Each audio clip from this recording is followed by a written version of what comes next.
Friends, welcome back to rapid revision 1.0। तो इस rapid revision की अमेजिंग सीरीज में हम सीए फाउंडेशन बिजनेस लॉ के हर चैप्टर को बहुत अच्छे से रिवाइज करने वाले हैं। एंड ऑलरेडी जो है हमने 3 चैप्टर्स पूरा का पूरा रिवाइज कर चुका है। Chapter number 1 in just 52 minutes, उसके बाद चैप्टर 2 आपका इंडियन कॉन्ट्रैक्ट एक्ट, आपके सिलेबस का सबसे बड़ा चैप्टर, वो भी हो चुका है रिवाइज। उसके बाद हमने स्टार्ट किया था कंपनीज एक्ट चैप्टर नंबर 6, उसका भी हो चुका है revision in almost 2 hours. And उसके बाद हमने स्टार्ट किया था sales of goods act chapter number 3, sales of goods act, उसका यूनिट नंबर 1 भी हो चुका है रिवाइज, वीडियो हो चुका है अपलोड। और आज हम स्टार्ट करेंगे unit number 2 of sales of goods act. जी हाँ दोस्तों, तो आज हम कर रहे हैं unit number 2 sales of goods act, condition and warranty. ठीक है, so conditions and warranty. Ma'am ये कंडीशन एंड वारंटी क्या होता है? तो दोस्तों ये बहुत इजी सा टॉपिक है, बहुत ही अच्छे से समझेंगे और आपको एक बार में सब समझ में आ जाएगा। ठीक है, तो एक बार में सब समझने के लिए हम क्या करते हैं, हम लेते हैं एक एग्जाम्पल। और ये एग्जाम्पल है 2 दोस्तों की कहानी। ठीक है, 2 दोस्त जिनको बचपन से जो है बस से बहुत ज्यादा प्यार है। ठीक है, तो इनको पता है खिलौने में भी क्या चाहिए था, बचपन में भी दे ऑलवेज वांटेड अ बस, ऑलवेज वांटेड बस से ही खेलना है। तो एक दोस्त का नाम है रणविजय एंड दूसरे दोस्त का नाम है दिग्विजय। एक का नाम है रणविजय, दूसरे का नाम है दिग्विजय। अब रणविजय को बस से भी प्यार है, लेकिन रणविजय को पहाड़ों से भी प्यार है। ठीक है, बस से भी प्यार है, पहाड़ों से भी प्यार है। और बचपन का ही सपना है कि मेरे को क्या बनना है, मेरे को अपनी एक टूरिस्ट कंपनी ओपन करना है ताकि मैं अपनी बस लेके लोगों को जो है पहाड़ों में घुमाने लेके जाऊं। ये इसका बचपन से सपना है। एंड दूसरा दोस्त है दिग्विजय, इसका क्या सपना है बचपन से? दिग्विजय का बचपन से सपना है कि इसको भी बस चाहिए, बट इसको पहाड़ों से डर लगता है। तो ये बोलता है मेरे को नॉर्मल रोड्स में बस चलाना है, पहाड़ों में नहीं लेके जाना, नॉर्मल रोड्स में चलाना है। चलो जी, बहुत अच्छी बात है, दोनों को बस बहुत पसंद है। अब ये दोनों मिलके जाते हैं एक बस के शोरूम में और बोलते हैं शोरूम वाले को हमको दिखाना जरा अच्छी बस। ठीक है, हमको दिखाना जरा अच्छी बस। तो रणविजय जाता है सबसे पहले और रणविजय बोलता है शोरूम ओनर को कि भाई साहब ऐसी बस दिखाओ कि मैं जो हूँ इसको अच्छे से हिली एरियाज में चला पाऊं। बोलता है कि भैया आपको पता तो है ना, हिली एरियाज में जो है अपन नॉर्मल बस से नहीं जा सकते, थोड़ी हमको स्ट्रॉन्ग बस चाहिए जिसका इंजन बहुत स्ट्रॉन्ग हो और जो पिकअप भी अच्छा रहे जिसका। तो हमको ऐसी बस चाहिए जो हम कहाँ लेके जा सके, हिली एरियाज में इजीली चला सके। तो इसने अपना इम्पोर्टेंट पर्पस, जो इसका मेन पर्पस है, वो दुकानदार को इसने बता दिया। ठीक है, अब आ जाओ दिग्विजय के पास। दिग्विजय भी जाता है इसी शोरूम में और दिग्विजय बोलता है भाई साहब मेरे को एक नॉर्मल बस दिखाओ जो कि मैं नॉर्मल रोड्स में चला सकूं। तो इसको क्या चाहिए, एक नॉर्मल बस चाहिए। ओके, सो इसका भी पर्पस इसने बता दिया, दोनों ने अपना पर्पस बता दिया शोरूम ओनर को। ओके, अब बस जो है, बस शोरूम ओनर जो है वो जो है रणविजय को बोलता है भाई कि एक काम कर, ये बस लेके चले जा, इस बस का नाम है गोलमाल बस। ठीक है, इस बस का नाम है गोलमाल बस, ये हिली एरिया में बहुत अच्छे से चलेगी। ओके चलो, और दिग्विजय को बोलता है तू ये लेके चले जा मालामाल बस। मालामाल बस ये जो है नॉर्मल रोड्स में बहुत अच्छे से चलेगी। दोनों को बस दे दिया उसने।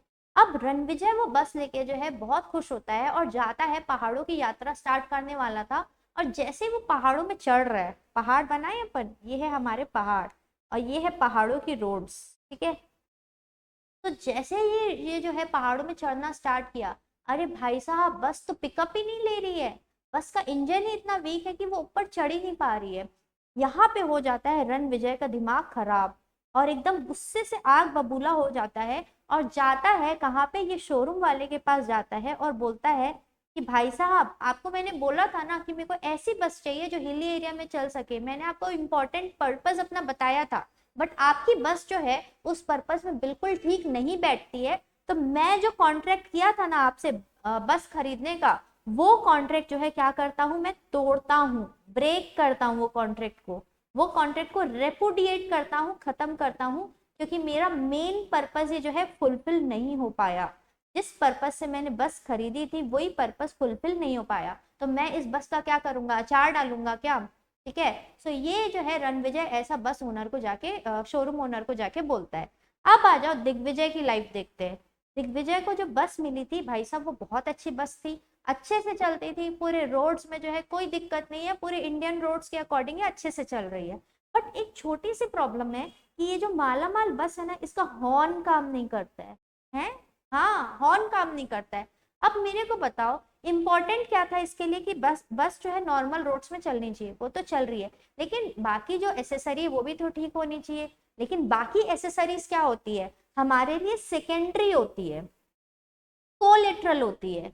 अब भाई कोई ऐसा तो नहीं कर सकता ना कि हॉर्न काम नहीं कर रहा है तो पूरी की पूरी बस का कॉन्ट्रैक्ट ही कैंसिल कर दो, ऐसे तो नहीं कर सकते। आप जाके दुकानदार को क्या बोलोगे, शोरूम ओनर को क्या बोलोगे कि भाई इसका हॉर्न रिप्लेस करके दे दे, मेरे को हॉर्न क्या कर दे, रिप्लेस करके दे दे, बाकी बस ठीक है।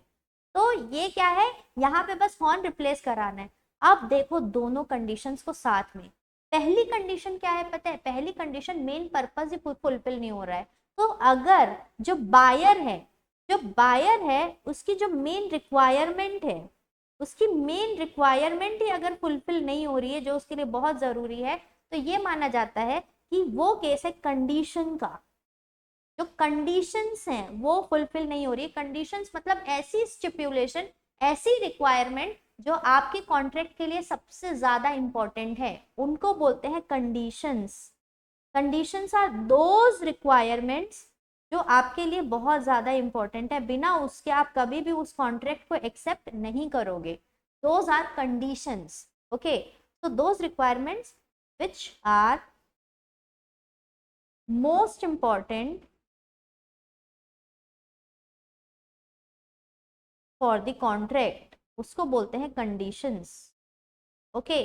और दूसरा आता है क्या, वारंटी। दूसरा आता है वारंटी। वारंटी जो है ऐसी कंडीशंस जो सेकेंडरी है या कोलेटरल है, उसको बोलते हैं वारंटी। ऐसी कंडीशंस जो सेकेंडरी है या कोलेटरल है उसको बोलते हैं वारंटीज। तो यहाँ आप पूरा कॉन्ट्रैक्ट कैंसिल कर दोगे क्या, नहीं, बट यहाँ पे आप क्या कर सकते हो, डैमेजेस जरूर ले सकते हो। ठीक है, डैमेजेस आप ले सकते हो, भैया हॉर्न एक काम करो रिप्लेस करके दे दो, नहीं रिप्लेस करके दे रहे हो तो हॉर्न का पैसा दे दो, मैं कहीं और से रिप्लेस करवा लूंगा। तो आप डैमेजेस ले सकते हो, जो भी छोटा मोटा नुकसान हुआ है उसकी भरपाई करवा सकते हो। ओके ओके ओके, समझ में आया दोनों का डिफरेंस? ओके, समझ में आ चुका है अगर, तो बढ़े क्या नेक्स्ट टॉपिक की तरफ? बिल्कुल ma'am, let's start the next topic, इसी से ही लिंक्ड है। क्या ऐसा कभी हो सकता है कि हम कंडीशंस को वारंटी के जैसा ट्रीट करें? क्या बोला मैम आपने? हाँ, आपने सही सुना, क्या हम कंडीशंस को वारंटी के जैसा ट्रीट कर सकते हैं क्या? इसका क्या मतलब है, इसका ये मतलब है कि ऐसा रिक्वायरमेंट जो आपके लिए बहुत इंपॉर्टेंट था, मतलब आपके लिए कंडीशन था, आपके लिए जरूरी था, बट आप सोचते हो चलो ठीक है यार, मैं पूरा का पूरा कॉन्ट्रैक्ट कैंसिल नहीं करता हूँ, उस कंडीशन को वारंटी के जैसा ट्रीट करता हूँ और सिर्फ डैमेजेस बस ले लेता हूँ, पूरा कॉन्ट्रैक्ट कैंसिल नहीं करता। तो क्या आप ऐसा कर सकते हैं? यस, आप ऐसा कर सकते हैं। ठीक है, आप ऐसा कर सकते हैं कि आप अपनी कंडीशंस को जो है वारंटी के जैसा ट्रीट कर सकते हैं। तो कब कर सकते हैं? देखो, दो केसेस में कर सकते हैं। एक तो जब आपकी इच्छा होगी तब, वॉलंटरी, आपकी इच्छा है चलो यार छोड़ो हटाओ, ये वाली बस को जो है नॉर्मल रोड में चला लेंगे और जो है अपन माउंटेन के लिए और बस खरीद लेंगे, मेरा तो बस का इतना बड़ा काम है, मेरी तो मतलब हजारों बसें चलती, हजारों बसें किसी की चलती होगी क्या, नहीं नहीं, मेरी कुछ बसेस चलती ही रहती है। तो एक काम करते हैं, ये वाली बस को नॉर्मल रोड्स में चला लेंगे, एक और हिली एरिया के लिए हम बस खरीद लेंगे। तो क्या कर रहे हैं हम, अपनी इच्छा से जो है क्या कर रहे हैं, वॉलंटरी अपनी इच्छा से कंडीशन को वारंटी के जैसा ट्रीट कर रहे हैं। क्या ऐसा कर सकते हैं? बिल्कुल, बायर की इच्छा है चलो छोड़ो यार नहीं करते कॉन्ट्रैक्ट को कैंसिल, ठीक है, बस डैमेजेस लेके बात खत्म कर देते हैं। दूसरा केस क्या है पता है? दूसरा केस है कंपल्सरी वेवर। कंपल्सरी है आपके लिए कि आप अपने कंडीशन वाले राइट्स को छोड़ दो और उसको वारंटी के जैसा ट्रीट करो। वेवर मतलब क्या होता है पता है? छोड़ना, ठीक है, छोड़ना। तो अगर आप जो है अपनी इच्छा से अपने राइट्स को छोड़ते हो, अपने इच्छा से कंडीशन को वारंटी के जैसा ट्रीट करते हो, उसको बोलते हैं वॉलंटरी वेवर, अपनी इच्छा से कर रहे हो। और दूसरा है कंपल्सरी वेवर, यहाँ पे आपकी इच्छा नहीं है, आपको करना ही पड़ेगा, आपको अपनी कंडीशन को वारंटी के जैसा ट्रीट करना ही पड़ेगा। यहाँ पे कौन से केसेस आ सकते हैं?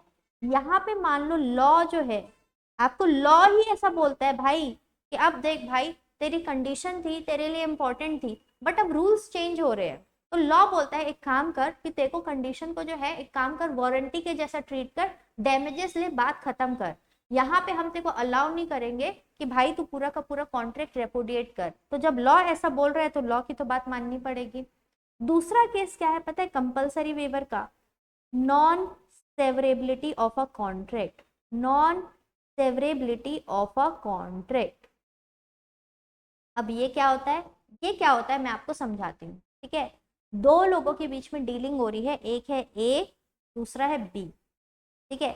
ए को ले लेते हैं सेलर एंड बी कौन है? बायर। ये दोनों के बीच में कॉन्ट्रैक्ट हुआ और बी जो है ए को बोलता है कि मेरे को जो चाहिए 1000 शर्ट्स चाहिए, मेरे को 1000 शर्ट्स चाहिए। तो ए बोलता है ठीक है, मतलब जो कॉन्ट्रैक्ट हो रहा है ना पूरा का पूरा 1000 शर्ट्स का एक ही कॉन्ट्रैक्ट में हो रहा है, सिंगल कॉन्ट्रैक्ट। सिंगल कॉन्ट्रैक्ट में 1000 शर्ट्स का जो है कॉन्ट्रैक्ट हो रहा है। प्राइस वगैरह सब डिसाइडेड है कि 1000 शर्ट्स का है, मान लो ये चार्ज करने वाले हैं 1,00,000 रुपए, ठीक है। सो ये सिंगल कॉन्ट्रैक्ट है। अगर सिंगल कॉन्ट्रैक्ट है और ए ने जो है बी को क्या किया है, मान लो इन 1000 शर्ट्स में से जो है 200 शर्ट सप्लाई कर दिया, 200 शर्ट सप्लाई कर दिया, ठीक है। जब ए और बी का कॉन्ट्रैक्ट हुआ था ना, तो बी ने जो है ए को बोला था कि मेरे को जितने भी शर्ट्स है ना, जितने भी शर्ट्स है मेरे को कैसे चाहिए? ऑफ वाइट कलर में चाहिए, ऑफ वाइट कलर के शर्ट्स मेरे को चाहिए। तो ए बोलता है ठीक है। अब ए ने जो है 200 शर्ट सप्लाई किया और 200 शर्ट जो है वो जो सप्लाई किया है इसने, वो मान लो कि ऑफ वाइट कलर का नहीं था, मान लो लाइट येलो कलर का था, लाइट येलो कलर का था।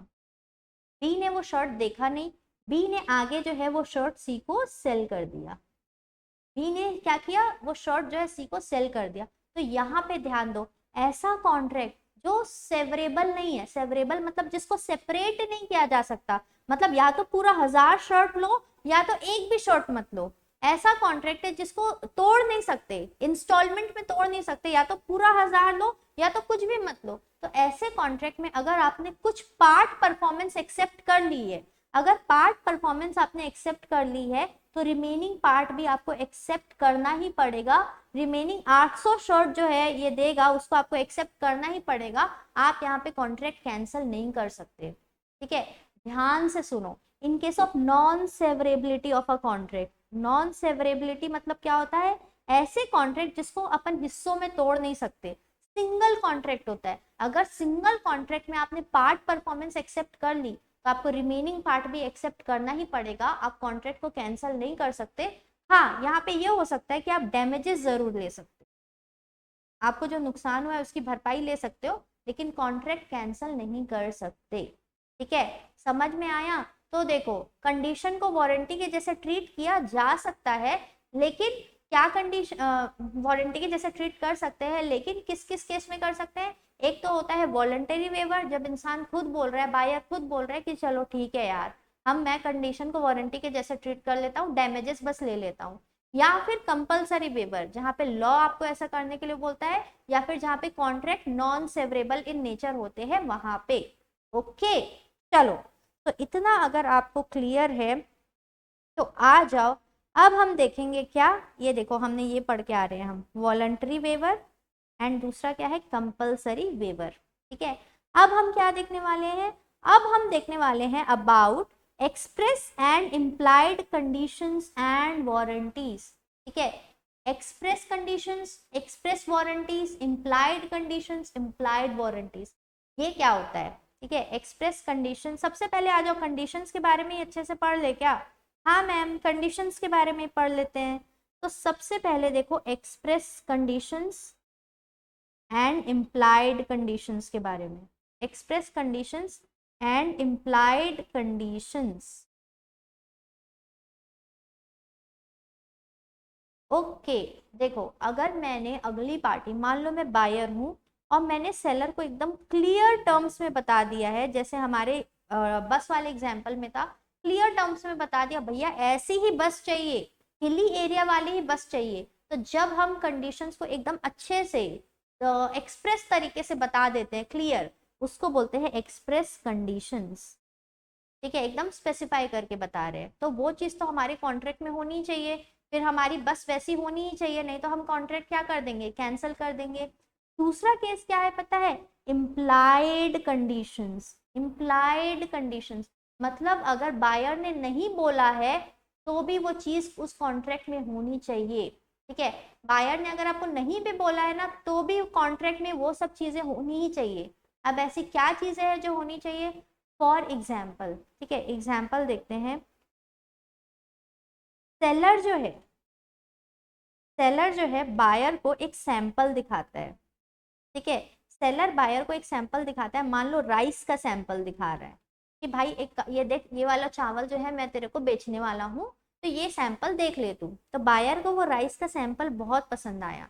तो अब मेरे को एक चीज बताओ, क्या सेलर जो सैंपल दिखाया है, क्या उसके अलावा कोई दूसरा गुड्स बेच सकता है क्या, कि उसका जो मेन गुड्स है वो सैंपल के अकॉर्डिंग ही होना चाहिए, सैंपल के अकॉर्डिंग ही होनी चाहिए ना। तो इम्प्लाइड कंडीशन क्या बोलती है पता है, इम्प्लाइड कंडीशन ये बोलती है कि बायर चाहे एक्सप्रेस तरीके से बोले चाहे ना बोले, जो मेन गुड्स उसको मिलने वाले हैं वो सैंपल के अकॉर्डिंग ही होने चाहिए। अगर सैंपल के अकॉर्डिंग नहीं है तो वो पूरा का पूरा कॉन्ट्रैक्ट को क्या कर देगा, रेपुडिएट कर देगा। पूरे के पूरे कॉन्ट्रैक्ट को क्या कर देगा, रेपुडिएट कर देगा, क्योंकि भैया सैंपल के अकॉर्डिंग गुड्स नहीं दोगे तो उसके साथ कितना धोखा होगा सोचो। तो वो कॉन्ट्रैक्ट क्या कर सकता है, रेपुडिएट कर सकता है। और एक एग्जाम्पल ले, हाँ मैम लो और एग्जाम्पल, एग्जाम्पल से ही तो हमको क्लियर होता है ना। चलो अब एक देखते हैं, sale of goods by description. Description, ठीक है, मैं डिस्क्राइब कर रही हूँ, मैं क्या डिस्क्राइब कर रही हूँ, अरे मैडम मैं साड़ी लेने गई और जो सेलर है, जो शॉपकीपर है, वो मेरे को बोलता है अरे मैडम क्या इस बार साड़ी का कलेक्शन आया, क्या तो क्या बनारसी साड़ी आई है इस बार, आप लेके जाओ जो है बहुत अच्छी होगी। उसने डिस्क्राइब किया, ठीक है, उसने मेरे सामने डिस्क्राइब किया। तो ये क्या है, ये है सेलर जो कि होलसेलर है। और मैं क्या करती हूँ पता है, मैं इससे जो है साड़ी बाय करती हूँ और फिर मैं इन साड़ी को क्या करती हूँ, रीसेल करती हूँ।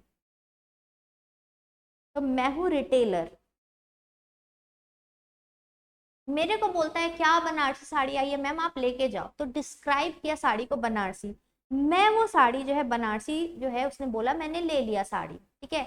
अब उसने डिस्क्राइब किया, जब मैंने देखा उसका कि एक्चुअल में जब मैंने साड़ी देखा तो उसके डिस्क्रिप्शन के अकॉर्डिंग वो साड़ी नहीं थी। तो अब मेरे को एक चीज बताओ, जैसा डिस्क्राइब किया था वैसा प्रोडक्ट होना चाहिए था कि नहीं, होना चाहिए था ना। अगर नहीं है तो हम क्या कर सकते हैं, यहाँ पे मैं क्या कर सकती हूँ, उस पूरे के पूरे कॉन्ट्रैक्ट को रेपुडिएट कर सकती हूँ, कैंसल कर सकती हूँ। ठीक है, तो जैसा आपने डिस्क्राइब किया है आपका प्रोडक्ट भी वैसा ही होना चाहिए, नहीं तो कॉन्ट्रैक्ट क्या हो जाएगा, कैंसल हो जाएगा। ठीक है, समझ में आया। और किस केस में बताओ इम्प्लाइड कंडीशंस हो सकती है, और सोचो, मैं बताऊं एक और केस। और एक केस है, in case of sale of goods by sample and description. Sale of goods by sample and description. अब यहाँ पे क्या होता है पता है, उसने जो है गुड्स मेरे को सैंपल भी दिखाया, ठीक है, और उसने गुड्स को डिस्क्राइब भी किया, तो सैंपल भी दिखाया और डिस्क्राइब भी किया। फॉर एग्जाम्पल, ठीक है, मैं जो है न्यू न्यू जो है अपने नए बिजनेस में आई हूँ और फैब्रिक और ये साड़ी वाड़ी का नया बिजनेस स्टार्ट किया है मैंने, तो मेरे को बहुत ज़्यादा नॉलेज है नहीं, ये दुकानदार को मैंने बता दिया है, ठीक है। तो वो मेरे को साड़ी दिखाना चालू करता है और एक सैंपल दिखाता है मेरे को, ठीक है, सैंपल दिखाता है कॉटन साड़ी का, सैंपल दिखाता है कॉटन साड़ी का, और उसको डिस्क्राइब कैसे करता है पता है, उसको डिस्क्राइब करता है एज बनारसी साड़ी, मतलब सिल्क साड़ी ये बोलता है, बोलता है उस चीज को सिल्क साड़ी और दिखाता है मेरे को कॉटन साड़ी। तो सैंपल कॉटन साड़ी का और डिस्क्राइब करता है बनारसी साड़ी का। ठीक है, उसने मेरे को माल भिजवाया, उसने मेरे को माल जो है भिजवाया। जब मैं माल खोल के देखती हूँ तो वो सैंपल के अकॉर्डिंग तो है, मतलब वो कॉटन साड़ी तो है जैसे उसने डिस्क्राइब सैंपल दिखाया था, लेकिन जैसे उसने डिस्क्राइब किया था ना वैसे नहीं है। जैसा उसने डिस्क्राइब किया था वैसा नहीं है, मतलब बनारसी नहीं है। तो क्या मैं यहाँ पे कॉन्ट्रैक्ट को रेपुडिएट कर सकती हूँ? यस। अगर कोई भी सेलर गुड्स को सैंपल भी दिखाता है और डिस्क्राइब भी करता है तो सैंपल के अकॉर्डिंग भी होना चाहिए और डिस्क्रिप्शन के अकॉर्डिंग भी होना चाहिए। तो उसने अगर बनारसी साड़ी बोली है ना, डिस्क्राइब की है, तो फिर साड़ी बनारसी ही होनी चाहिए। ठीक है, अगर बनारसी नहीं है और जैसा उसने सैंपल दिया था वैसा नहीं है तो मैं क्या कर सकती हूँ, पूरे के पूरे कॉन्ट्रैक्ट को रेपुडिएट कर सकती हूँ। ओके, तो ये देखो 3 केसेस हमने देखे इम्प्लाइड कंडीशंस के। और केसेस देखने का मन है? हाँ मैम बिल्कुल मन है। सो एक और इम्प्लाइड कंडीशन अपन देखते हैं, condition as to title. Condition as to title. ठीक है, एक चीज याद रखो, जब हम सामान खरीद रहे हैं, ठीक है, जब हम क्या कर रहे हैं, सामान खरीद रहे हैं, हम बायर है, अगला पर्सन हमको बेच रहा है, अगला पर्सन सेलर है। तो ये चीज याद रखना कि बायर जो है ना, ये चाहेगा कि उस जब वो सामान खरीद रहा है तो उसको ओनरशिप का टाइटल मिले, ओनरशिप का टाइटल मिले। ठीक है, ये उसका हक है। तो हमेशा याद रखना सेलर जो है ना, जो भी सेलर है उसको ओनर होना जरूरी है, उसका टाइटल वैलिड होना जरूरी है। तो एक कंडीशन क्या है, इम्प्लाइड कंडीशन भैया कि जो माल बेच रहा है ना उसका ओनर होना जरूरी है। ठीक है, सो इन केस ऑफ सेल जो सेलर है उसका ओनर होना जरूरी है। और अगर मान लो एग्रीमेंट टू सेल है तो agreement to sale, agreement to sale मतलब क्या होता है, सेलर हमको बोल रहा है कि फ्यूचर में मैं माल आपको बेचूंगा, अभी नहीं बेच रहा हूँ फ्यूचर में बेचूंगा। तो हो सकता है अभी वो खुद ओनर ना हो, लेकिन भैया फ्यूचर में तो ओनर हो, जब वो हमको बेचेगा तब तो वो ओनर बन जाए। तो एग्रीमेंट टू सेल में हम क्या देखेंगे, जब फ्यूचर में वो हमको गुड्स बेच रहा है ना तब वो ओनर रहना जरूरी है। फ्यूचर में जब बेच रहा है तब उसका ओनर होना जरूरी है। तो एक कंडीशन इम्प्लाइड कंडीशन और देख लिए, क्या कंडीशन, कि जो भी सेलर है या एग्री कर रहा है बेचने के लिए फ्यूचर में उसका ओनर होना जरूरी है। ओनर सेल के केस में अभी ओनर होना जरूरी है, एग्रीमेंट टू सेल के केस में फ्यूचर में ओनर होना जरूरी है।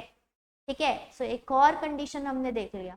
और कंडीशन देखना है, एक है condition as to merchantability, condition as to merchantability. अब मर्केंटेबिलिटी क्या होता है? ठीक है, चलो इसको भी समझते हैं एक एग्जांपल से। मैं जो हूँ, मान लो कि अहमदाबाद से जो है अपने फैब्रिक मंगा रही हूँ, सूट साड़ी ये सब अहमदाबाद से जो है मंगवा रही हूँ। तो मैंने उसको बोला कि एक काम करो, तुम ना मेरे को कॉटन की साड़ी भेजना। ठीक है, तुम मेरे को कॉटन की साड़ी भेजना, और वही डिस्क्राइब किया और उसने डिस्क्रिप्शन के अकॉर्डिंग ही मेरे को कॉटन साड़ी भिजवा दी। तो डिस्क्रिप्शन के अकॉर्डिंग है तो डिस्क्रिप्शन वाली इम्प्लाइड कंडीशन तो पूरी हो गई। लेकिन जैसे ही मैंने साड़ी खोला, ठीक है, मैं क्या देखती हूँ, साड़ी कहीं से कटी है, हर साड़ी कहीं से कटी फटी चूहे कुतरे हुए ऐसे टाइप की है। तो मेरे को एक चीज बताओ, ऐसी साड़ी कोई एक्सेप्ट करेगा क्या? नहीं करेगा ना। क्यों नहीं करेगा पता है? क्योंकि यहाँ पे condition as to merchantability fulfil नहीं हो रही। मतलब भैया जो क्वालिटी मेरे को मिलनी चाहिए वो क्वालिटी क्या मेरे को मिल पा रही है क्या? वो नहीं मिल पा रही ना। मतलब ये है कि हम जो प्रोडक्ट बेचा गया है वो मर्केंटेबल क्वालिटी का नहीं है। तो अगर मर्केंटेबल क्वालिटी का नहीं है तो आपकी इम्प्लाइड कंडीशन पूरी नहीं हो रही है। आप कॉन्ट्रैक्ट को क्या कर दो, रेपुडिएट कर दो। कॉन्ट्रैक्ट को क्या कर दो, रेपुडिएट कर दो। ठीक है, तो और इम्प्लाइड कंडीशंस देखने का मन है आपको? बिल्कुल मैम देखने का मन है। अब आ जाओ condition as to wholesomeness. Condition as to wholesomeness. अब ये कंडीशन क्या बोलती है दोस्तों? ये कंडीशन बोलती है कि अगर खाने पीने की चीज है, ठीक है, तो यहाँ पे याद रखना आप खाने पीने की चीज को जो है बेकार क्वालिटी का नहीं बेच सकते। अगर आपने बेचा और अगली पार्टी को नुकसान हुआ तो पूरा कौन भरपाई करेगा? सेलर भरपाई करेगा। ठीक है, so condition as to wholesomeness किस केस में लगता है? इटेबल्स के केस में। तो जब आप खाने पीने की चीज बेच रहे हो तो वो अच्छी क्वालिटी का होना चाहिए। एक और इम्प्लाइड कंडीशन बताऊं, कंडीशन एज टू क्वालिटी। ठीक है, एक और इम्प्लाइड कंडीशन है हमारे सामने, कंडीशन एज टू क्वालिटी।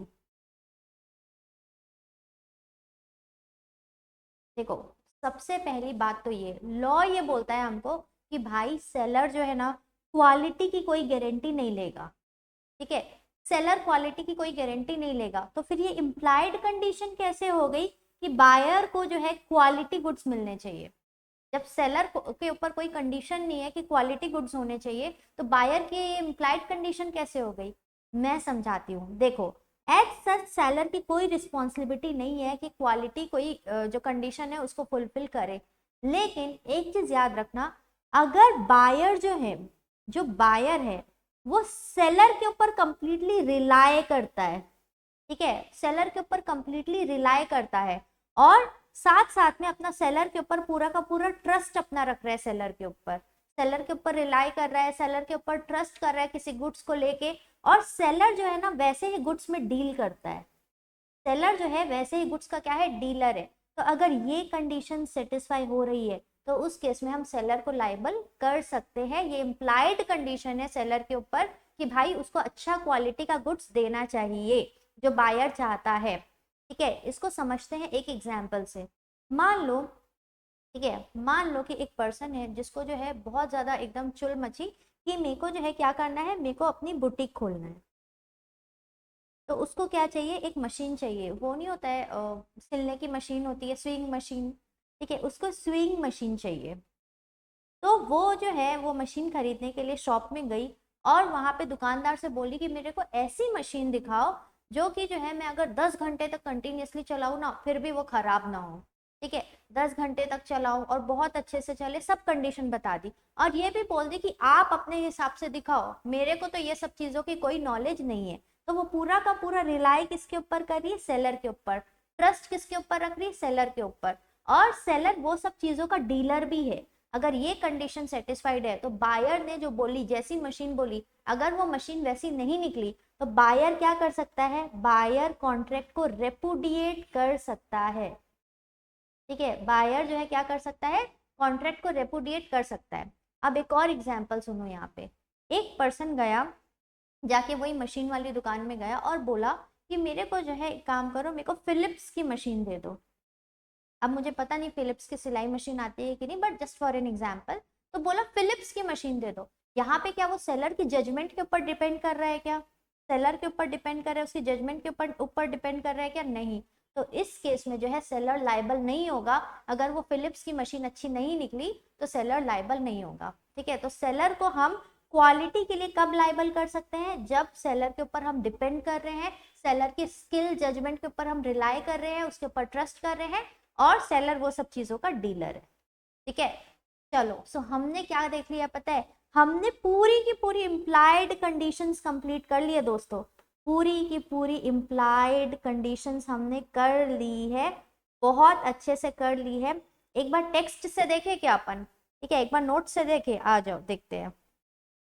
चलो चलो चलो, ये आ गई इम्प्लाइड कंडीशन, और इम्प्लाइड कंडीशन का मेमोरी टेक्निक भी आपके सामने है। मेमोरी टेक्निक क्या है, TDS of Mercedes and WagonR are fit.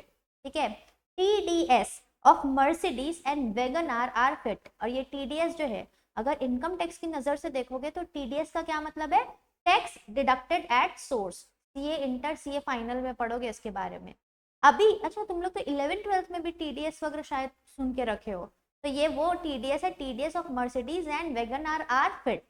अब देखो यहाँ से T से क्या है, टाइटल, तो सबसे पहला कंडीशन एज टू टाइटल, तो भैया जो सेलर है ना वो ओनर ऑफ द गुड्स होना चाहिए, तब जाके वो वैलिड टाइटल दे सकता है, तो पहली इम्प्लाइड कंडीशन। D से क्या है, डिस्क्रिप्शन, जैसा सेलर गुड्स डिस्क्राइब कर रहा है वैसा ही एक्चुअल गुड्स निकलना चाहिए। अगर उसने मेरे को बोला बनारसी साड़ी आपको बेचूंगा, तो एक्चुअल जो गुड्स आ रहा है वो बनारसी साड़ी ही होना चाहिए। ठीक है, फिर sale of goods by sample, जो सैंपल दिखा के बेच रहा है मेरे को गुड्स, एक्चुअल में जो गुड्स आने वाले हैं ना वो भी सैंपल के अकॉर्डिंग होना चाहिए। ठीक है, यहाँ पे कंडीशन क्या है पता है, देखो यहाँ पे अपन कुछ कंडीशंस भी देख लेते हैं। सेल बाय सैंपल में there is an implied condition that जो बल्क है, जो बल्क आएगा वो सैंपल के जैसा होना चाहिए। Bulk shall correspond with the sample in quality, same quality का होना चाहिए जैसा उसने सैंपल दिखाया था। अगर ठीक है उसने सैंपल दिया, हमको दिखाया, उसके बाद बल्क भेजा, तो हमारे पास as a buyer reasonable opportunity होनी चाहिए ताकि हम वो बल्क को क्या कर सके, कंपेयर कर सके विद सैंपल। ऐसा थोड़ी ना है, मान लो उसने मुझे चावल का सैंपल दिखाया कि ये चावल मैं आपको बेचूंगा, और जब उसने बोरिया मेरे को दी 3-4 बोरिया, तो बोलता है आप चेक ही नहीं कर सकते। तो भैया चेक नहीं कर सकते तो कैसे पता चलेगा कि बल्क सैंपल के जैसा है कि नहीं? तो उसको रीजनेबल अपॉर्चुनिटी देना चाहिए हमको एग्जामिन करने के लिए। ठीक है, अब उसके बाद लास्ट पॉइंट में आओ। उसने हमको रीजनेबल अपॉर्चुनिटी दी एग्जामिन करने के लिए, हमने देखा, एग्जामिन किया, बट रीजनेबल अपॉर्चुनिटी में भी ऐसा गुड्स है कि समझ में नहीं आएगा कि उसमें डिफेक्ट है। ठीक है, जब यूज करेंगे ना तभी पता चलेगा कि गुड्स में डिफेक्ट है। तो हमने मान लो यूज किया और यूज करने के बाद डिफेक्ट पता चला, तो भी हम क्या कर सकते हैं, बाद में जाके कॉन्ट्रैक्ट को रेपुडिएट कर सकते हैं। ठीक है, गुड्स में कोई हिडन डिफेक्ट्स भी नहीं होना चाहिए जो रीजनेबल इंस्पेक्शन से पता ना चल सके। तो अगर हिडन डिफेक्ट्स है तो बाद में भी जाके हम रेपुडिएट कर सकते हैं। ठीक है, तो थर्ड इम्प्लाइड कंडीशन भी हो गई, टाइटल हो गया, डिस्क्रिप्शन हो गया, सैंपल हो गया। अब देखो एक और हमने पढ़ा था, कौन सा? टाइटल हमने पढ़ा था, सैंपल एंड डिस्क्रिप्शन। अगर गुड सैंपल दिखा के भी आपको बेचा जा रहा है, सैंपल भी दिखा रहे हैं और डिस्क्राइब भी कर रहे हैं, तो जो करस्पॉन्डिंग गुड्स जो बल्क आने वाला है ना, वो सैंपल के जैसा भी होना चाहिए और डिस्क्रिप्शन भी वैसा ही होना चाहिए उसका। ओके, फिर उसके बाद मर्सिडीज। मर्सिडीज से क्या है, मर्केंटेबिलिटी। मर्केंटेबिलिटी, गुड्स मर्केंटेबल क्वालिटी का भी तो होना चाहिए ना। मतलब क्या है, डिस्क्रिप्शन तो आपने दे दिया कि आपको कॉटन की साड़ी भेजेंगे हम, और कॉटन की साड़ी ही भेजी बट फटी हुई भेजी, तो क्या मर्केंटेबल है क्या? नहीं। फिर वेगनार, डब्ल्यू से क्या है, होलसमनेस। होलसमनेस ये किस केस में लगता है, इटेबल्स के केस में। तो अगर खाने पीने की चीज है भैया तो खराब क्वालिटी की नहीं होनी चाहिए, ये इम्प्लाइड कंडीशन है। ठीक है, और उसके बाद फिट से, फिट से क्या है, फिटनेस। तो एज सच गुड्स की फिटनेस और क्वालिटी को लेके सेलर की कोई जिम्मेदारी नहीं होती है, लेकिन कब बन जाएगी, जब बायर जो है सेलर के ऊपर कंप्लीटली क्या करता है, रिलाई करता है। देखो यहाँ पे है बायर, देखो एक तो ये रिलाई कर रहा है ये, फिर उसके बाद बायर ने अपना पर्पस बता दिया सेलर को कि मेरे को जो है ऐसी मशीन चाहिए जो 10 घंटे तक काम करे, और बायर पूरी तरीके से सेलर के ऊपर रिलाई कर रहा है, और सेलर ऑर्डिनरीली डील करता है उस गुड्स में। तो फिर उस केस में अगर गुड्स वैसा नहीं निकला जैसा बायर चाहता है, तो कॉन्ट्रैक्ट क्या हो जाएगा, रेपुडिएट हो जाएगा। बायर वो कॉन्ट्रैक्ट को रेपुडिएट कर सकता है। ओके, सो यहाँ हमारी इम्प्लाइड कंडीशंस होती है पूरी की पूरी कंप्लीट। अब आ जाओ, अब हम देखेंगे क्या, इम्प्लाइड वारंटीज। हम देखने वाले हैं इम्प्लाइड वारंटीज, और उसकी भी हमारे पास क्या है, एक मेमोरी टेक्निक है, देखियो। ठीक है, क्या मेमोरी टेक्निक है, देखियो। देखियो हमारी मेमोरी टेक्निक है, DEQU। ओके, सो पहली इम्प्लाइड वारंटी क्या है हमारे पास, देखो पहली इम्प्लाइड वारंटी जो है, सबसे पहले तो आ जाओ डी से। ठीक है, डी से देखते हैं क्या, disclosure of dangerous nature of goods. Disclosure of dangerous nature of goods, D से डेंजरस। तो सुनो, अगर आप कोई सामान ऐसा बेच रहे हो, ठीक है, अगर सेलर ऐसा कोई सामान बेच रहा है, एग्जाम्पल केमिकल्स, जो बहुत डेंजरस नेचर का है, अगर उसको सही तरीके से यूज नहीं किया गया ना, तो ब्लास्ट हो सकता है, आग लग सकती है, ऐसा कुछ हो सकता है। तो भैया उसकी बॉटल में जो है पूरी तरीके से डिस्क्राइब कर दो कि ये डेंजरस नेचर का है। अगर आपने डिस्क्राइब नहीं किया और उसको यूज करके अगर बायर को कुछ नुकसान हो गया, तो सेलर को क्या पे करना पड़ेगा, डैमेजेस पे करना पड़ेगा। ठीक है, हम क्या पढ़ रहे हैं, हम पढ़े हैं इम्प्लाइड वारंटीज। इम्प्लाइड कॉन्ट्रैक्ट्स हो गया कंप्लीट, अब पढ़ रहे हैं इम्प्लाइड वारंटीज। ठीक है, तो डी से डेंजरस नेचर का गुड्स है, तो सेलर को बताना पड़ेगा भाई गुड्स डेंजरस है। ठीक है, फिर ई से, ई से क्या है हमारे पास, एनकम्ब्रेंसेस। एनकम्ब्रेंसेस, अब ये क्या होता है मैं बता रही हूँ। एनकम्ब्रेंसेस के लिए वर्ड यूज कर सकते हैं चार्ज। ठीक है, अब ये पॉइंट क्या बोलता है वो पढ़ेंगे साथ में। Warranty as to non existence of encumbrances, ऐसी वारंटी होनी चाहिए, ये इम्प्लाइड वारंटी है कि भैया जो भी बायर गुड्स परचेज कर रहा है ना, उसमें एनकम्ब्रेंसेस नहीं होने चाहिए, कोई चार्ज नहीं होना चाहिए। इसका क्या मतलब है, ठीक है, इसको भी समझते हैं एक एग्जाम्पल से। अब एक बहुत ही जो है होशियार व्यक्ति है, बहुत ही चंट व्यक्ति है, जिसका नाम है शाणा। शाणा मतलब ये होता है जो बहुत चंट लोग होते हैं। अब शाणा इतना शाणा है कि मैं क्या बताऊं। उसने क्या किया, उसके पास जो है एक गोल्ड चेन है। ठीक है, उसके पास एक गोल्ड चेन है, और वो अपनी चेन जो है किसके पास जाके प्लेज करवाता है, मोनू के पास। मोनू के पास जो है वो चेन गिरवी रखवाता है। ठीक है, और मोनू को बोलता है कि भाई एक काम कर, इसके बदले मेरे को 1 लाख रुपीज दे दे। ठीक है, मोनू बोलता है ठीक है ले ले। अब शाना मोनू को क्या बोलता है पता है, 1 लाख रुपए तो तू आज दे दे, मैं चैन तेरे को कल दे देता हूँ लाके। मैं ये चैन है ना, अगले ही दिन जो है मेरी इंगेजमेंट है, मैं वो चैन पहनूंगा और उसके बाद जो है तेरे को लाके दे दूंगा। तो अब मोनू बेचारा सीधा साधा, मोनू बोलता है ठीक है जाके ले ले जा अपनी चैन, कल दे देना। अब ये शाना क्या क्या पता है, ठीक है, ये शाना जो है ये चैन लेके गया, और ये चैन जो है सोनू को जो है सेल कर दिया। सोनू को सेल कर दिया। ठीक है, क्या क्या, सोनू को सेल कर दिया। अब मेरे को एक चीज बताओ, ये जो सोनू जिसको ये चैन मिली, क्या ये फ्री फ्रॉम चार्ज है या इसमें चार्ज है? ये फ्री फ्रॉम चार्ज नहीं है, इसमें एनकम्ब्रेंसेस हैं। ठीक है, एनकम्ब्रेंसेस है, मतलब इसमें ऑलरेडी चार्ज क्रिएट हो चुका है। चार्ज कब क्रिएट होता है पता है, जब आप गुड्स किसी के पास गिरवी रखवा देते हो ना, तो वो गुड्स में चार्ज क्रिएट हो जाता है। तो जब सोनू को ये चैन मिली तो उसमें ऑलरेडी क्या हुआ था, चार्ज क्रिएट हुआ था। तो क्या इसको इसको अनडिस्टर्ब्ड पोजीशन मिलेगी क्या? अनडिस्टर्ब्ड पोजीशन मिलेगी क्या? नहीं। बार बार जो है मोनू आके उसको डिस्टर्ब करते रहेगा, बार बार मोनू आके क्या डिस्टर्ब करते रहेगा। बोलेगा भाई चैन मेरे ना मेरी थी, मेरे को दे, क्योंकि शाना तो मेरे पास गिरवी रखाने वाला था ना। तो सोनू बेचारा परेशान होते रहेगा इसमें। ठीक है, तो एक इम्प्लाइड वारंटी है, एक इम्प्लाइड वारंटी है। क्या वारंटी है भैया, अगर आप किसी को गुड्स बेच रहे हो, हमारे केस में शाना ने सोनू को गुड्स बेचा था। ठीक है, शाना ने सोनू को गुड्स बेचा था। तो अगर आप ऐसे किसी को गुड्स बेच रहे हो तो उसमें एनकम्ब्रेंसेस नहीं होनी चाहिए, एनकम्ब्रेंसेस नहीं होनी चाहिए। अगर एनकम्ब्रेंसेस हैं और उसकी वजह से सोनू को कोई भी नुकसान होता है, कोई भी नुकसान होता है, तो वो नुकसान किसको बियर करना पड़ेगा? सोनू को जो भी नुकसान हो रहा है, शाना को बियर करना पड़ेगा। शाना को बियर करना पड़ेगा। कैसे? मान लो ऐसा होता है, मोनू बोलेगा भाई एक काम कर सोनू को कि देख चैन तो तेरे को बिक गई है, तो एक काम कर तू जो है जो भी इंटरेस्ट है ना मेरा, तू मेरे को पे कर, और तू ही मेरे प्रिंसिपल को पे कर। तो सोनू अगर मान लो इसको इंटरेस्ट और प्रिंसिपल पे कर देता है, तो फिर वो किससे वसूलेगा? शाना से वसूलेगा। ठीक है, शाना से वसूलेगा। तो जो भी डैमेजेस है नुकसान है ना, वो सोनू किससे वसूलेगा? शाना से वसूलेगा। ठीक है, तो ये है हमारा implied condition, implied warranty number 2। Implied warranty number 2 क्या बोलता है कि कोई एनकम्ब्रेंसेस नहीं होनी चाहिए। ठीक है, तो हमने क्या क्या पढ़ लिया? हमने डी पढ़ लिया, हमने ई पढ़ लिया। अब आके देखते हैं हम लोग क्यू।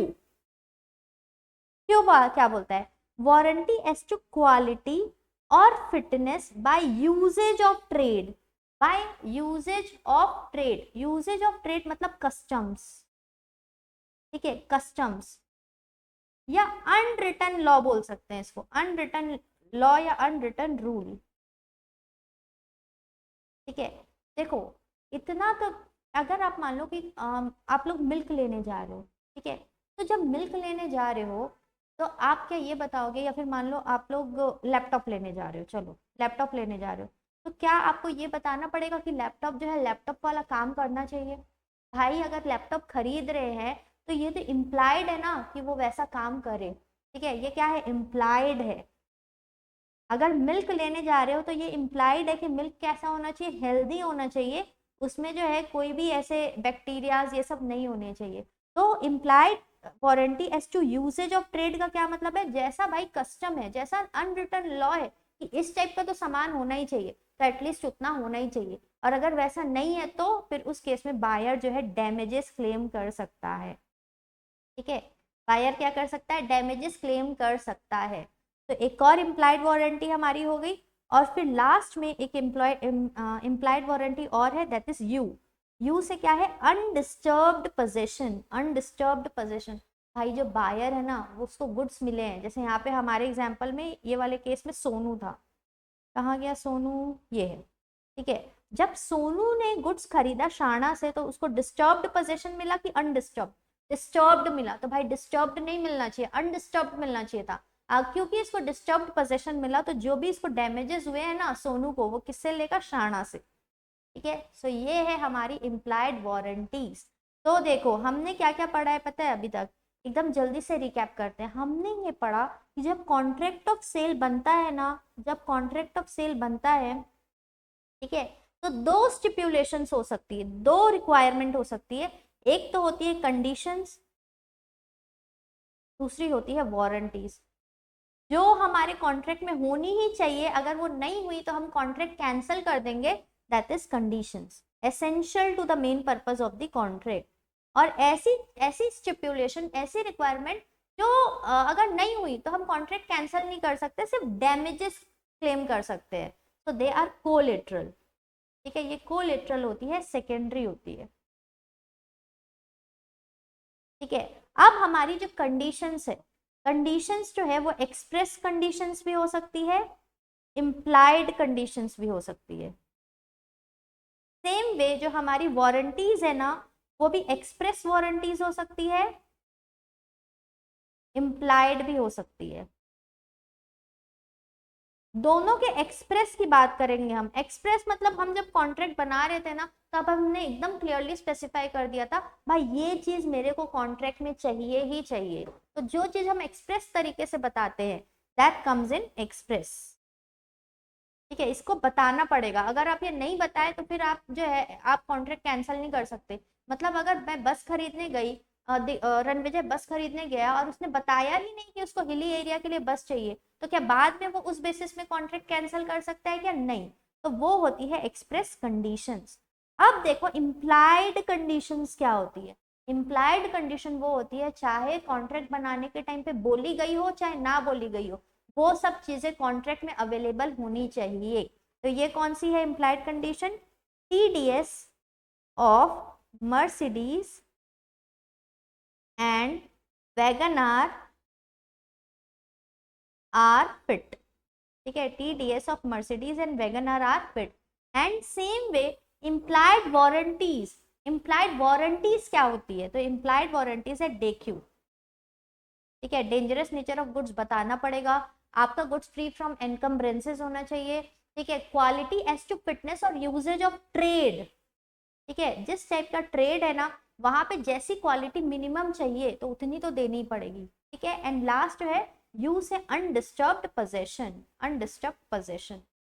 ओके, सो इतना सारा चीज हम पढ़ चुके हैं, और एक लास्ट पार्ट हमारा बचा है, दैट इज केवियट एम्पटर का प्रिंसिपल, डॉक्ट्रिन ऑफ केवियट एम्पटर।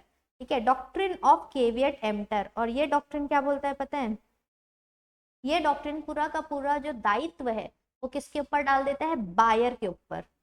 ये डॉक्ट्रिन बोलता है let the buyer be aware. ठीक है, बायर सामान खरीदने जा रहा है ना, बायर अवेयर रहे, चौकन्ना रहे। हमने कॉन्ट्रैक्ट एक्ट में भी पढ़ा था भैया, बायर को अवेयर रहना चाहिए। ठीक है, सेलर तो झूठ बोलेगा। सेलर जब माल बेच रहा है, आप कभी भी कोई चीज खरीदने जाना, आप देखना सेलर अपने माल की बहुत तारीफ करता है। वो माल तारीफ के लायक हो ना हो, सेलर तारीफ करता है, और वो अपनी जगह गलत भी नहीं है, क्योंकि सेलर का काम ही है भाई अपने गुड्स को बेचना, तो वो बढ़ा चढ़ा के तो बोलेगा। बायर को कैसा रहना चाहिए? अवेयर रहना चाहिए, चौकन्ना रहना चाहिए। ठीक है, तो ये है डॉक्ट्रिन ऑफ केवियट एम्पटर। लेकिन इस डॉक्ट्रिन के कुछ एक्सेप्शंस भी है, कुछ एक्सेप्शंस भी है इस डॉक्ट्रिन के। ठीक है, क्या एक्सेप्शन है पता है? ऊपर जो पॉइंट्स कुछ पढ़ के आए ना, वही एक्सेप्शन। जैसे मान लो फर्स्ट केस है फिटनेस एज टू क्वालिटी और यूज। ठीक है, हमने इम्प्लाइड कंडीशन में पढ़ा था फिटनेस एज टू क्वालिटी और यूज। तो एज सच क्वालिटी और यूज को लेके कोई इम्प्लाइड कंडीशन नहीं है। लेकिन अगर बायर सेलर के ऊपर कंप्लीटली रिलाई करता है, सेलर के जजमेंट के ऊपर रिलाई करता है, और सेलर वो सब चीजों के ऊपर डील करता है, तो उस केस में जो है सेलर रिस्पॉन्सिबल हो जाएगा। ठीक है, केवियट एम्पटर मतलब क्या? देखो केवियट एम्पटर मतलब क्या है? केवियट एम्पटर बोलता है बायर के ऊपर रिस्पॉन्सिबिलिटी डालता है। ठीक है, बायर के ऊपर ये रिस्पॉन्सिबिलिटी डालता है।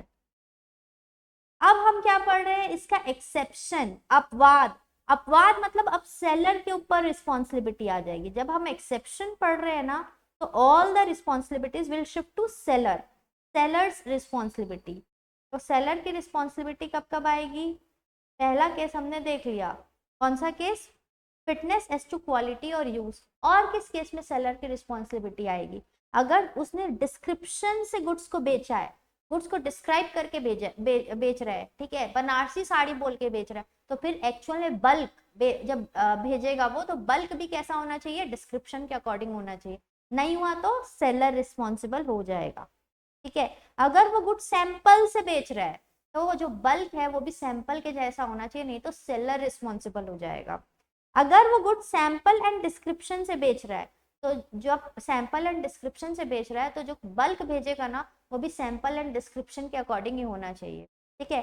और कहाँ पे सेलर रिस्पॉन्सिबल हो जाएगा? अगर गुड्स मर्केंटेबल क्वालिटी का नहीं है, ठीक है, गुड्स को डिस्क्राइब किया कॉटन साड़ी, कॉटन साड़ी ही निकली लेकिन फटी हुई, तो मर्केंटेबल क्वालिटी का नहीं है, तो भी सेलर रिस्पॉन्सिबल रहेगा। अगर ट्रेड यूजेज, हमने अभी देखा था एग्जाम्पल मिल्क का, भैया वैसे टाइप के बिजनेस में अनरिटन लॉ है, रूल्स है, हर बिजनेस के अनरिटन रूल्स होते हैं। तो अब मिल्क वाले बिजनेस का अनरिटन रूल है कि भाई मिल्क जो है हेल्दी होना चाहिए, अगर नहीं है तो फिर क्या, कौन रिस्पॉन्सिबल होगा? सेलर, ठीक है। और कब सेलर रिस्पॉन्सिबल होगा? जहां पे सेलर एक्टिवली छुपा रहा है कोई डिफेक्ट को, या कोई फ्रॉड कर रहा है, ठीक है, जहां पे सेलर जो है ना जानबूझ के अपने गुड्स के डिफेक्ट को छुपा रहा है एक्टिव तरीके से, या कुछ फ्रॉड कर रहा है, तो भाई वहां पे तो सेलर को आप रिस्पॉन्सिबल कर दो, वहां पे बायर को हम रिस्पॉन्सिबल नहीं कर सकते, ठीक है। जहां पे बायर जो है सेलर के ऊपर कंप्लीटली डिपेंड कर रहा है, या बायर चाह के भी जो है डिफेक्ट नहीं पकड़ पा रहा है, बहुत ट्राई कर रहा है, पूरा इंस्पेक्ट कर रहा है गुड्स को, तो भी डिफेक्ट नहीं मिल रहा है, तो उस केस में जो है हम किसको रिस्पॉन्सिबल कर देंगे? सेलर को रिस्पॉन्सिबल कर देंगे, ठीक है। तो यहाँ पे हमारे unit number 2 of sales of goods act होता है कंप्लीट। कंडीशंस एंड वारंटीज पूरी तरीके से कंप्लीट होता है। और आप लोग इसके क्वेश्चन भी सॉल्व कीजिए, पीछे बुक के क्वेश्चन है, पास्ट ईयर क्वेश्चन है, सब सॉल्व कीजिए। और याद रखिए हमारा एम है 80+ मार्क्स लेके आना in law, and overall 300+ marks लेके आना। अपने जो एग्जाम्स है बहुत ही पास आने वाले हैं, सो अच्छे से पढ़ना है।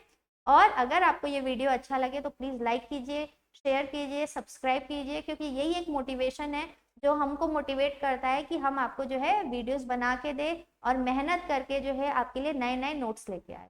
ओके, मिलते हैं नेक्स्ट यूनिट में।